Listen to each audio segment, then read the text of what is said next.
गोपीनाथ, टोटा गोपीनाथ, साक्षी गोपाल, कितने सारे प्रसंग हैं। महाराज कहते कहते पूरा महीना निकल जाए, जगन्नाथ जी के चरित्र चलते ही रहेंगे। पर मूल फिर भी कल हमने थोड़ा बहुत प्रसंग सुनाया, आज भी हम जगन्नाथ जी का ही प्राकट्य सुनाएंगे।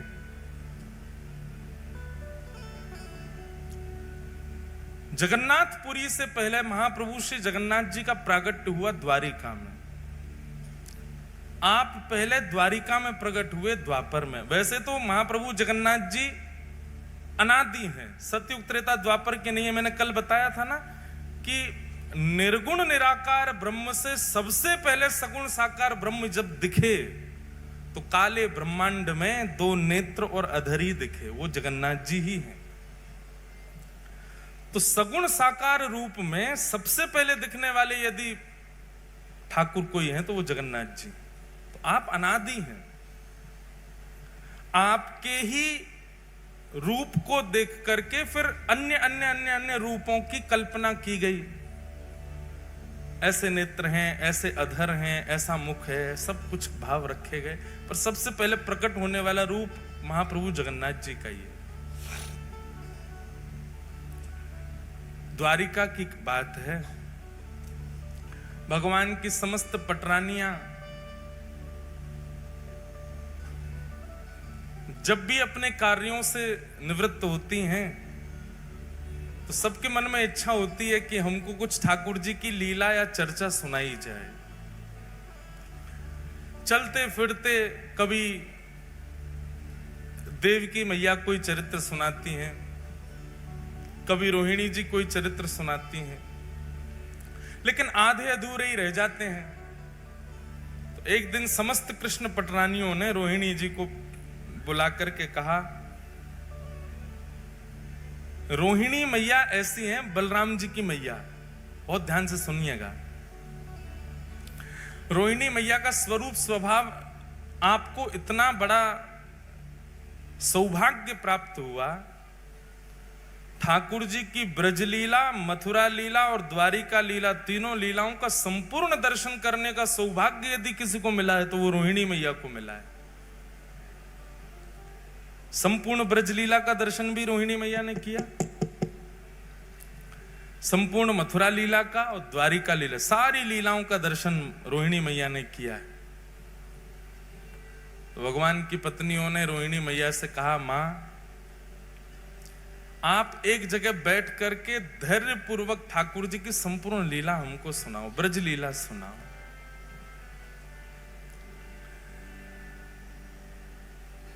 रोहिणी मैया कहने लगी, जब एक जगह बैठ के ही पूरी कथा होगी तो फिर सबको निमंत्रण दो, सबको बुलाओ, विधिवत कथा होगी, पूरे ब्रजमंडल की लीला हम सुनाएंगे, ठाकुर जी के जन्म से लेकर के अब तक की संपूर्ण लीला सुनाएंगी, सबको बुला के लाओ।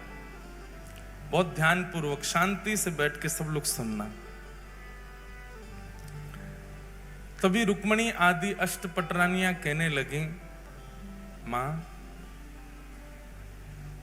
सब आएंगे लीला में, लेकिन 3 लोग वर्ज्य रहेंगे। 3 लोगों को निषेध है कथा में आना। रुक्मणी जी बोली कौन? रोहिणी मैया बोली कौन? बोले सबसे पहले तो बलराम जी, जे नहीं आने चाहिए कथा में। रोहिणी मैया बोली, वाह, वक्ता के पुत्र को ही नहीं आने दोगे कथा में?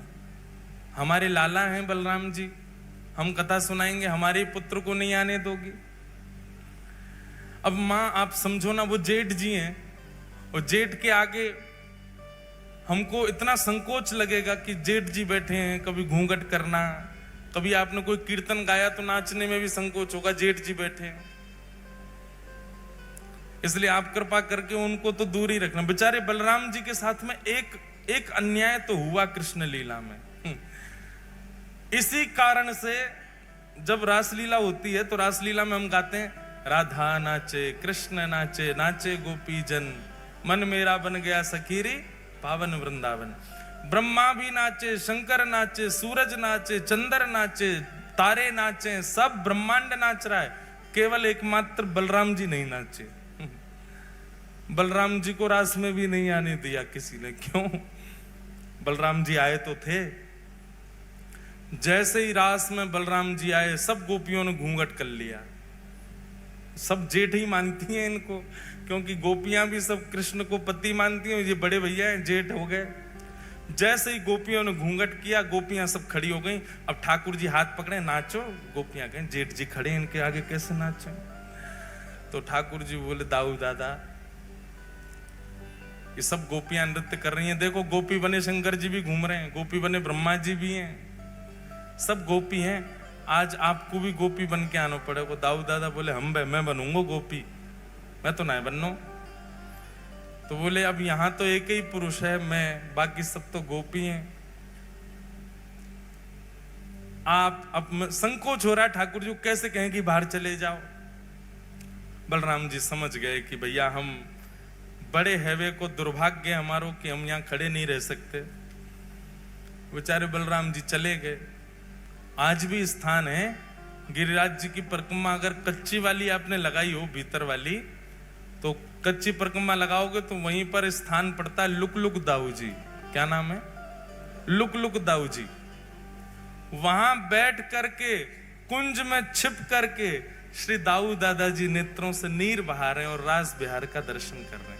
वहां से लुक कर रहे हैं, देख रहे हैं रास बिहार, इसलिए उस स्थान का नाम है लुक दाऊ जी। वहां बैठ करके संपूर्ण रास का दर्शन किया बलराम जी ने। आज भी वही हुआ। सब कृष्ण पटरानियां कहने लगी, बोले कि कथा में 3 नहीं आएंगे, सबसे पहले बलराम जी। जेठ जी हैं, उनके आगे हम कथा में संकोच होगा। रोहिणी मैया बोली ठीक है। दूसरा, बोले दूसरी सुभद्रा। बोले सुभद्रा जी क्यों नहीं आएंगे? बोले बहुत चंचल हैं। अरे कथा सुनते सुनते हमारे नेत्रों में अश्रु आ गए और हम कहीं रोने लग गए तो आके सामने बैठ जाएंगी। आप रो रही हो, क्या बात है, रो क्यों रही हो? अरे लीला ही तो सुना रही है मैया, आप रो क्यों रही हो? वो बहुत चंचल हैं, बहुत पूछती रहती हैं, बात बहुत करती हैं, इसलिए आप सुभद्रा जी को भी कह दो कि वो भी नहीं आए कथा में। रोहिणी मैया बोली ठीक है। और तीसरे, बोले तीसरे द्वारिकाधीश। बोले क्यों? उनकी तो लीला है। बोले इसीलिए तो नहीं बैठाना। अब आप कहोगे कि ठाकुर जी पीरी धोती पहन के नेक्स्ट से ठाकुर जी, त्रिभंग लली ठाकुर जी मटक के चल रहे हैं। अब कथा सुनकर के चिंतन करना चाहिए। हम चिंतन तो करेंगे नहीं, उनको देखेंगे, अच्छा ऐसे चल रहे थे। आप कहोगी कि वह गोपी के यहां जाकर के ऐसे माखन चुराए हो, तो चिंतन तो हम करेंगे नहीं, उन्हीं को देखती रहेंगी। और कथा में वक्ता के वाणी और वक्ता के अलावा कोई और देखें, किसी और को देखना पड़े तो फिर कथा का रस नहीं आता। आजकल ये हो रहा है, कथाओं में झांकियां बना के रख देते हैं मंच पे। हम कोई विरोध नहीं कर रहे, पर कथा में नहीं होना चाहिए झांकी।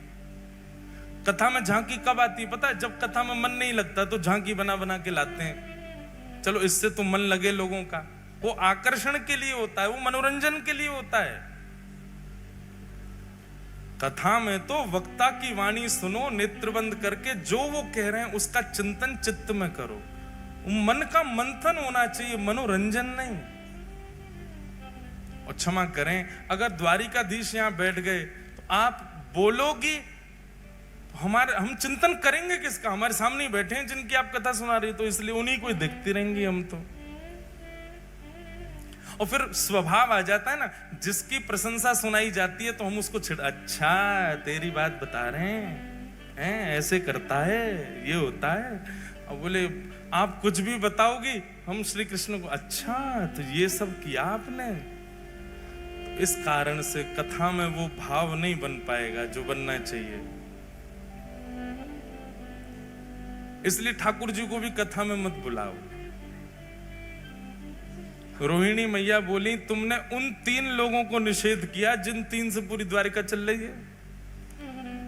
द्वारिका में पत्ता नहीं हिलता इन तीनों के बिना, और तुम कह रही हो कि तुम पूरी कथा सुन लोगी इन तीनों के बिना। बहुत ध्यानपूर्वक सुनिएगा, उपचार कुछ सोचो, कुछ विचार करो कि ये 3 कैसे रुकेंगे कथा में आने से। तो भगवान की पत्नियों में सबसे ज्यादा बुद्धिमान है सत्यभामा। रुक्मणी जी तो बहुत सीधी हैं, रुक्मणी जी बहुत सहज है। रुक्मणी जी तो कह भी रही थी आने दो कोई बात नहीं, पीछे बैठ जाएंगे तीनों। सत्यभामा ही अड़ी है, ना ना ना ना तीनों नहीं आने चाहिए। सत्यभामा जी बोली एक उपाय है। बोले क्या? बोले इन तीनों को एक खेल में व्यस्त करा देते हैं, एक खेल खेलते रहेंगे, उसी में व्यस्त रहेंगे, उतनी देर हम कथा सुनते रहेंगे। बहुत दिन हो गए, अब ये बड़े हो गए तीनों, इन तीनों को इनका बचपन याद कराया जाए।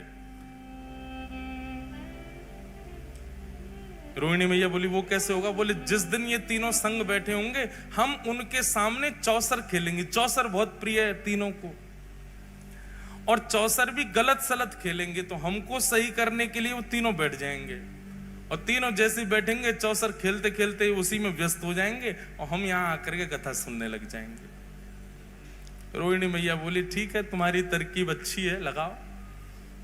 वही हुआ। एक दिन सत्यभामा, जामवती, रुक्मणी जी, कालिंदी सारी सब बैठी हैं, और सब बैठ करके चौसर खेल रही हैं। और चौसर खेलते खेलते अब जोर जोर से हंसने की आवाज आई, तो सुभद्रा जी ने तुरंत देखा। बोले हो क्या रहा है? देखा तो भाभियां सब खेल रही हैं। आकर के सुभद्रा जी जब देखने लगी तो देख के बोली ये तो गलत खेल रही हैं, ऐसे थोड़ी खेला जाता है। रुको, मैं भैया को बुला के लाती हूं, मैं दिखाती हूं कैसे खेलते हैं, हम तीनों तो निपुण हैं। और तुरंत कृष्ण बलराम को लेकर के सुभद्रा जी आई, और चौसर की सेज पर बैठ गई, और वहां चौसर खेल खेल के दिखाने लगी। तीन पक्ष बट गए, कुछ बलराम जी के, कुछ ठाकुर जी के, कुछ सुभद्रा जी के, सब पत्नियां बट गईं। अब तो थोड़ी देर तो इनका उत्साहवर्धन किया। हाँ हाँ बहुत अच्छा बहुत अच्छा, अरे बलराम जी आप तो कमाल हो, कभी ठाकुर जी आप कमाल हो, ऐसे सब नाटक हो रहा था वहां पे। इतने में धीरे धीरे धीरे पीछे से उठ करके सब पत्नियां ठाकुर जी की जा रही थी, और जैसे खेल समाप्त होने लग जाए तो सत्यभामा जी ऐसा कुछ करें कि वो चौसर का पूरा जो स्थान था, जो पूरा सामने रखा था, वो हिल जाए। तो अरे अब तो दोबारा से होगा, और फिर तो शुरू हो जाए। ऐसे खेल में तीनों को तन्मय करके समस्त पटरानियां एक सभागृह में चली गईं, और रोहिणी मैया आसन पर विराजमान होकर के ब्रज लीला सुनाने लगी।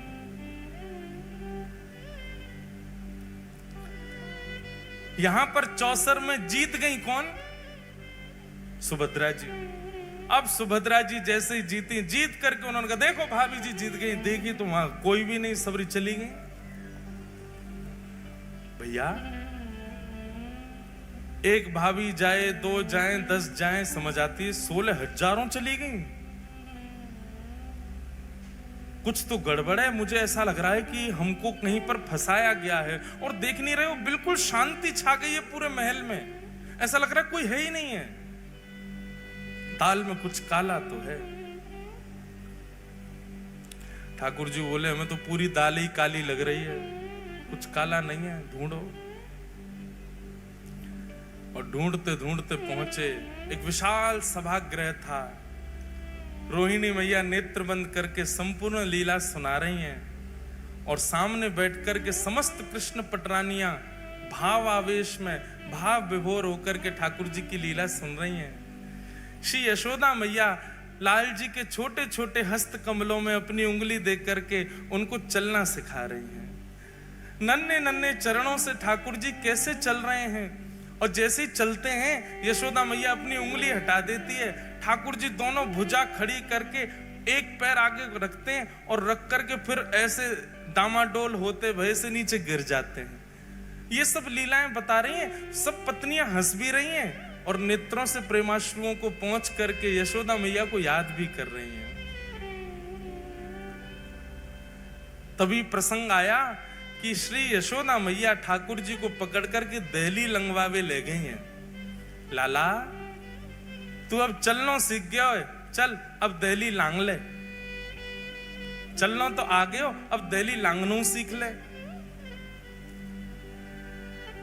लाल जी दहली पे चढ़ तो गए, लेकिन पल्लंग को गहराई इतनी ज्यादा है कि ठाकुर जी नीचे उतर नहीं पा रहे हैं और अपने पांव के अंगूठासों बार बार नीचे देख रहे हैं कि जमीन आई कि नहीं, अब मैं उतरूं कि नहीं। और जैसे ही नीचे पांव करें जमीन गहरी है, सो ठाकुर जी जोर जोर से रो रहे हैं। यशोदा मैया कह रही है, अरे लाला तू काहे को रो रहा है? सो तुतला के ठाकुर जी कह रहे, मैया जे दहली ना, जे दहली मुंह को मार है, जे दहली ऊंची है गई है, या तो कह दे ये नीची है जाए। ऐसी मधुर लीलाएं श्री रोहिणी मैया, यशोदा मैया की और ठाकुर जी की बाल लीला की सुना रही हैं। सब नेत्र बंद करके भाव में कथा श्रवण कर रहे हैं। और तभी उस सभा के द्वार पर तीनों का आगमन हुआ। बलराम जी, बाल कृष्ण और सुभद्रा। बलराम जी, द्वारिकाधीश, सुभद्रा तीनों आए और तीनों ने आकर के जैसे चुपचाप देखा कि कथा चल रही है, मधुर लीला सुना रहे हैं, ठाकुर जी ने दोनों से कहा चुपचाप पीछे चल करके बैठे, ये हमसे छुप करके कथा कही जा रही है ताकि हम ना सुन लें, चलो पीछे बैठ के सुनेंगे। और ठाकुर जी बिल्कुल सहमे से गए और सबसे पीछे जाकर के बैठ गए तीनों। बीच में सुभद्रा जी बैठी हैं, एक तरफ बलराम जी, दूसरी तरफ ठाकुर जी, और बैठ करके मधुर वह रस चर्चा सुनने लगे। सुनते सुनते सुनते यशोदा मैया के प्रसंगों को, ब्रजवासियों के प्रसंगों को, श्री ठाकुर जी प्रेम की अवस्था में प्रवेश करने लगे। प्रेम जब प्रकट होता है ना बंधुओं, बहुत ध्यानपूर्वक सुनिएगा, प्रेम जब प्रारंभ होता है तो प्रारंभ में विपरीत अवस्था भी अच्छी लगती है। प्रेम जब प्रारंभ होता है तो प्रेमी को रात में निद्रा भी ना मिले तो भी अच्छा लगता है, भोजन ना मिले तो भी अच्छा लगता है, पानी ना मिले तो भी अच्छा लगता है, अनुकूल वातावरण का कमरा ना मिले, बिना एसी का कमरा मिल जाए तो भी अच्छा लगता है, बस प्रेमी संग होना चाहिए। प्रेम की प्रथम अवस्था है। प्रेम की द्वितीय अवस्था जब प्रारंभ होती है तो प्रेमी की परीक्षाएं शुरू होती हैं। फिर जो प्रेमी है वो इस अवस्था में आ जाता है कि वो अपने प्रेम को तो मान चुका है कि मैं इससे बहुत प्रेम करता हूं, वो सामने वाला मुझसे प्रेम करता है कि नहीं, उसकी परीक्षाएं लेना प्रारंभ करता है। फिर वो ऐसा कुछ करता है कि जिससे पता चले कि ये मुझसे प्रेम करता है कि नहीं। तीसरी अवस्था में रूठना, मनाना, मान लीला प्रारंभ हो जाती है। चौथी अवस्था में स्वीकारीकरण और विश्वास आ जाता है। पांचवी अवस्था में प्रेम अब पुष्टता की ओर बढ़ता है तो दोनों में वियोग की भावना, संयोग वियोग, कभी राजी कभी रूठ गए, कभी राजी कभी रूठ, संयोग वियोगात्मक भाव रहता है। छठवीं अवस्था में प्रेम विरह प्रदान करता है। कोई भी एक थोड़ा दूर हो जाएगा। अगर प्रेम सच्चा होगा तो विरह प्रारंभ होगा। प्रेम केवल बहाना रहा होगा या केवल आसक्ति रही होगी तो उस विरह से किसी को भी फर्क नहीं पड़ेगा। छठवीं अवस्था का प्रेम प्रारंभ होते ही अगर प्रेम सच्चा है तो विरह आएगा। सातवीं अवस्था में व्याकुलता आ जाएगी। अब पहले तो अच्छा लग रहा था इसलिए भोजन भी मन नहीं होता था, सोने का मन नहीं होता था, पर अब व्याकुलता इतनी बढ़ गई है, व्याकुलता के कारण भोजन नहीं प्रिय लगता, निद्रा नहीं प्रिय लगती। प्रेम की आठवीं अवस्था ये हो जाती है कि चिंतन करते करते करते करते प्रेमी का जित देखूं उतित श्याममयी है, जिसको देखते हैं उसमें प्रेमी दिखने लग जाता है। इसकी चाल मेरे प्रेमी जैसी है, इसका मुख मेरे प्रेमी जैसा है, वो हंसता था तो ऐसे ही हंसता था, वो बैठता था तो ऐसे ही बैठता था, वो बोलता था तो ऐसे ही बोलता था। प्रेम की नौवीं अवस्था जब आ जाती है तो प्रेम प्रगाढ़ और वियोग की चरम स्थिति आ जाती है। तब व्यक्ति जड़ और चेतन का भी भ्रांति नहीं रख पाता, जड़ से भी पूछने लग जाता है, जड़ से भी चर्चा करने लग जाता है, जैसी गोपियों की हो गई थी। भगवान के वियोग में वृक्षों से पूछ रही हैं, तुमने श्याम सुंदर को देखा? तुलसी से पूछ रही हैं, अरे तेरे बिना तो वो भोजन ही नहीं करते, तूने उनको देखा? मयूर से पूछती हैं, तुमने उनको देखा? तुझे तो सिर पे धारण करते हैं। प्रेम की 9वीं अवस्था आ जाती है और प्रेम की जब 10वीं अवस्था प्रारंभ होती है तो प्रेमी अपने प्रेमी का चिंतन करते करते करते करते करते करते प्रेम विगलित होने लग जाता है। जैसे एक मोमबत्ती में अग्नि प्रज्वलित करने पर वो पिघलने लग जाती है, ऐसे प्रेमी के सर्वांगीण अंग पिघलने लग जाते हैं। बहुत ध्यानपूर्वक सुनिए, कोई चर्चा मत कीजिए, हमारी प्रार्थना है।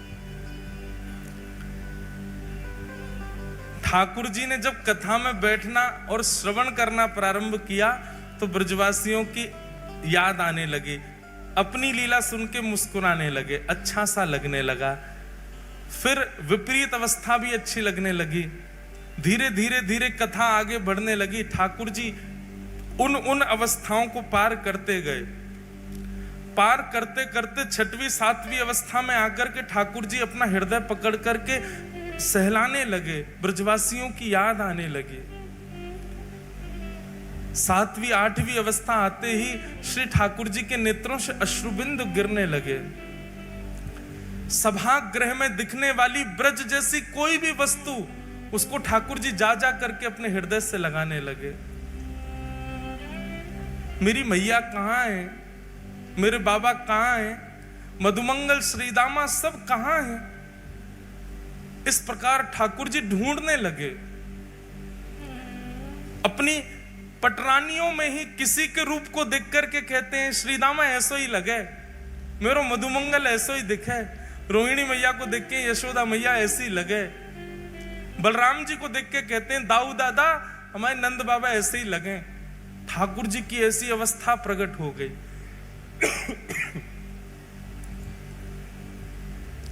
सब बैठे सहमे देख रहे हैं केवल।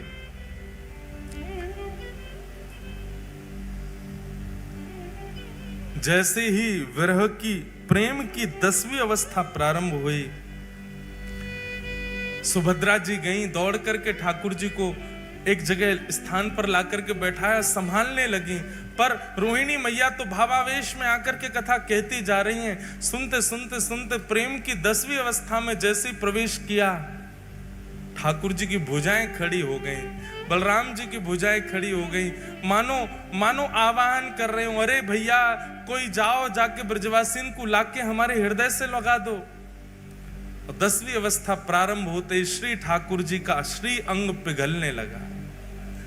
नेत्र पिघल गए, नासिका पिघल गई, कान पिघल गए, मुखमंडल पिघलने लगा, हस्त कमल पिघलने लगे, चरण पिघल गए, उदर पिघल गया, सर्वांगीण श्री अंग पिघलने लगा श्री ठाकुर जी का। प्रेम अपनी स्थिति में होता है तो नेत्रों से आंसू निकलते हैं, पर प्रेम जब चरम स्थिति में जाता है तो व्यक्ति की चरम भी पिघलने लग जाती है। हम संसारी मानव पांचवी श्रेणी से ऊपर नहीं जा सकते प्रेम की में, क्योंकि हमारा प्रेम इतना है ही नहीं। उससे ऊपर की स्थिति में जाते ही सबको अपना स्वार्थ दिखने लग जाता है। हम कभी 10वीं अवस्था, 9वीं अवस्था, 7वीं अवस्था में नहीं जा सकते। हमारी स्थिति केवल 5वीं अवस्था तक है। जैसे वियोग प्रारंभ होता है, वियोग आते ही हमको अपना स्वार्थ दिखता है और स्वार्थ दिखते ही हम अपने प्रेमी का त्याग कर देते हैं। उससे मिलने वाले विरह को हम सह नहीं पाते।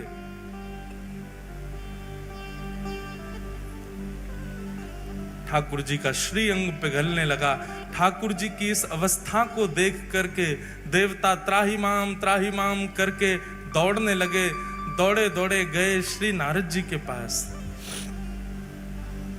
और नारद जी से जाके कहा, नारद जी कुछ करिए।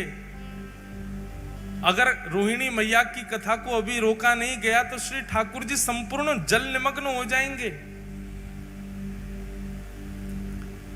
तुरंत नारद जी महाराज आए।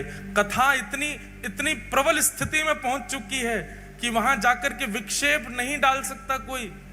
पर श्री नारद जी महाराज ने ठाकुर जी की स्थिति को देखा और देखते हुए तुरंत रोहिणी मैया के चरणों में प्रणाम करते हुए, अपना करताल बजाते हुए रोहिणी मैया के भाव को भंग किया।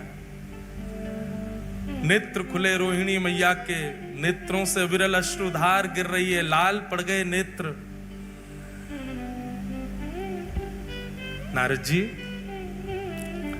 आप तो कथा के इतने रसिक हैं, फिर कथा में विघ्न कैसा?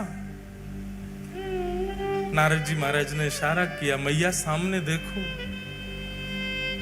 पीछे बैठे द्वारिकाधीश बलभद्र और सुभद्रा तीनों प्रेम की 10वीं अवस्था पार कर चुके हैं। उनका श्री अंग पिघल रहा है। यदि मैं आपकी कथा को थोड़ी देर और नहीं रोकता तो तीनों जल निमग्न हो जाते, नदी बनकर के बहने लगते। बंधुओं, द्वारिका कभी जाइएगा तो गोपी तालाब का दर्शन कीजिएगा। कृष्ण विरह में गोपियां जल निमग्न हो गईं। बिंदु सरोवर का कभी दर्शन कीजिएगा।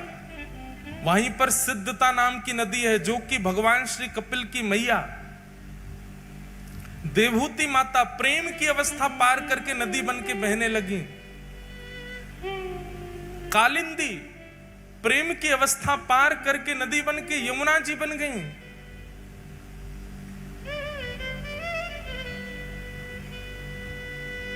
भगवान शिव का प्रेम ही श्री गंगा के रूप में परिवर्तित हो गया। प्रेम की अवस्था को जिसने पार किया वो बहने लगा। यदि उस समय नारद जी नहीं आते, कथा को नहीं रोकते, तो शायद जगन्नाथ प्रभु भी बहने लगते। कोई नदी ही प्रकट हो गई होती द्वारिका में। रोहिणी मैया से कहा, कथा को यहीं विश्राम दीजिए, ठाकुर जी का श्रीअंग पिघल रहा है। सब दौड़ करके गए, देखा बलभद्र, सुभद्रा और श्री जगन्नाथ, श्री द्वारिकाधीश, तीनों का श्री अंग प्रेम विगलित हो गया। नारद जी महाराज रुदन करने लगे, चरणों में प्रणाम करने लगे। भगवान, आप अपने रूप में प्रकट हो जाइए, नाथ ऐसा मत कीजिए। जगन्नाथ द्वारिकाधीश कहने लगे, नारद जी, पूरे विश्व को बताने के लिए कि प्रेम की अवस्था क्या होती है, यह स्वरूप मेरा सदा तुम्हारे चित्त में रहेगा। मैं अभी अपने पूर्व रूप में आ जाऊंगा, पर मेरे इस स्वरूप को तुम अपने चित्त में धारण करके रखो। कलिकाल में व्यक्ति इतना ज्ञान सहन नहीं कर पाएगा, वैराग्य अपने जीवन में ला नहीं पाएगा, पर वो प्रेम का अधिकारी बन पाएगा। उसको प्रेम स्वरूप बताने के लिए, प्रेम किसे कहते हैं यह दर्शाने के लिए, मेरा यह स्वरूप तुम्हारे हृदय से कलिकाल में पुनः प्रकट होगा। तब तक के लिए इस स्वरूप को तुम अपने चित्त में विराजमान कर लो। और वही ब्रजवासियों का प्रेम, वही श्री किशोरी जी, वही नंद बाबा यशोदा मैया के विरह में प्रेम जो प्रकट हुआ द्वारिकाधीश का, वही रूप कलिकाल में इंद्रद्युम्न राजा के द्वारा इस धराधाम पर प्रकट हुआ, जिनका नाम विश्व प्रसिद्ध श्री जगन्नाथ हुआ। बोलो जगन्नाथ महाप्रभु की।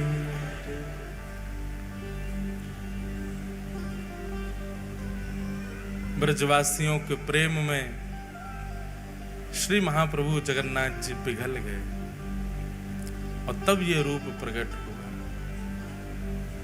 बंधुओं, संसार में सब प्रेमी अपने आप को दिखाते बताते हैं, पर प्रेम तो केवल ठाकुर जी जानते हैं और कोई नहीं जानता।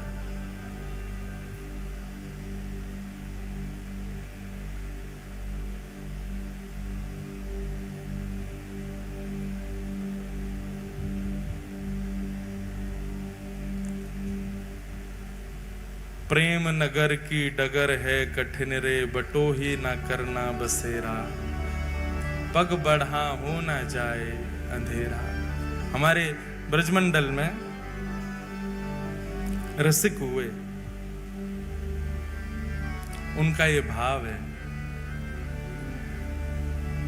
भैया प्रेम के मार्ग पर यदि चल रहे हो, पहले ही सावधानी आपको कर दी जा रही है, चेतावनी दी जा रही है, इस मार्ग पर मत चले जाना।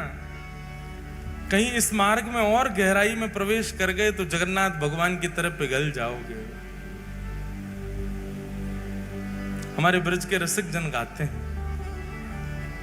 प्रेम नगरे की डगर है कठिन